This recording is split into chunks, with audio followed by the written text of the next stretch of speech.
सुबह जल्दी उठ जाता हूँ और जल्दी उठने के बाद मैं करता हूँ ब्रुश। ब्रुश करने के बाद मैं नहा लेता हूँ। भाई साहब सुबह सुबह ठंडे पानी से नहाकर मज़ा ही आ जाता है।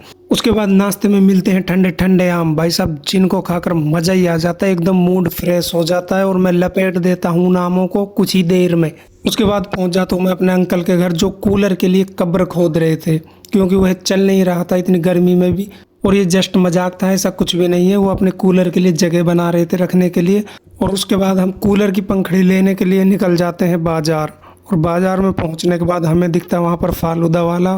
फालूदा लेने का बजट हमारे पास था नहीं, तो हम सोच में पड़ जाते हैं। लेकिन उसके बाद हम लेते हैं 10-10 रुपए वाली कुल्फ़ी, जो खाने में बहुत ही टेस्टी थी। भाई साहब मज़ा आ गया था कुल्फ़ी खाकर, एकदम माइंड फ्रेश हो गया था। उसके बाद हम भैया के लिए पैसे देते हैं कुल्फ़ी के और हम निकल जाते हैं वहाँ से आगे। और हम पहुंच जाते हैं एक सब्जी वाले की दुकान पर, जहाँ से हमें कुछ सब्जियां लेनी थी। और ये है जयपाल सब्जी वाला, बहुत ही शानदार सब्जियां रखता है भाई साहब, एकदम फ्रेश ताज़ा। और हम वहाँ से कुछ सब्जियां लेते हैं और अंकल जी यहाँ पर खीरे भरने में लगे हुए थे। सब्जी लेने के बाद हम पहुँच जाते हैं अपने घर। घर पहुँचने के बाद बहुत ही गर्मी लग रही थी और मैं लेट जाता हूँ कूलर की हवा में। बच्चे यहाँ पर टीवी देख रहे थे और मैं भी उनके साथ टीवी देखने में लग जाता हूँ। और उसके बाद भाई साहब मुझे लग जाती है जोर की भूख। और उसके बाद मैं डिसाइड करता हूँ कि मैं अपने लिए खाना खुद ही बनाऊंगा आज। और मैं प्याज मिर्च टमाटर धनिया को एकदम धो लेता हूँ साफ तरीके से और लग जाता हूँ उनकी कटिंग करने में। पतले पतले स्लाइस में मैं प्याज की कटिंग करता हूँ और मिर्च को भी मैं बिल्कुल ही बारीक काट लेता हूँ।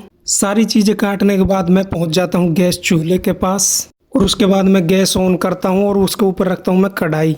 कढ़ाई में थोड़ा तेल डालता हूँ और तेल को गर्म होने देता हूँ कुछ देर के लिए। तेल गर्म हो जाता है तो उसके बाद मैं उसमें डाल देता हूँ थोड़ा जीरा। जब जीरा थोड़ा भुन जाता है तो उसके बाद मैं डाल देता हूँ उसमें वो कटे हुए प्याज और मिर्च। और उसके बाद मैं टमाटर भी डाल देता हूँ। उसके बाद मैं धीमी आंच पर इनको पकाने लग जाता हूँ और चमचे से इधर उधर थोड़ा पलटता हूँ इनको। फाइनली चटनी बनकर तैयार हो जाती है और उसके ऊपर मैं डालता हूँ चाट मसाला। और क्या ही रंगत आ रही थी, मुझे विश्वास नहीं हो रहा था ये मैंने बनाई है। और यहाँ अंदर कमरे में आफिया और रिश्वा खेल रही थी दोनों। और उसके बाद मैं लेकर आता हूँ मसाले वाली छाछ 10 रुपए की और मैं अपना खाना रेडी करता हूँ। मैं लेता हूँ एक बाइट भाई साहब, जिसे खाकर मजा आ जाता। मुझे विश्वास नहीं हो रहा था ये मैंने अपने हाथों से बनाई है। ऊपर से ठंडी ठंडी छाछ, अलग ही लेवल का टेस्ट आ रहा था भाई साहब। एक बार आप भी जरूर ट्राई करें। उसके बाद मैं निकल जाता हूँ अपने अंकल के साथ अपनी शॉप पर, जो कि मील मदरसा पर है, तालिम बाइक रिपेयरिंग सेंटर के नाम से। हम पहुंच जाते हैं अपनी शॉप पर। वहां पर दो छोटू एक बाइक में काम कर रहे थे। आज ये लड़के मेहनत कर रहे थे, आगे जाके बहुत ही बड़े मैकेनिक बनेंगे, मुझे ऐसा लगता है।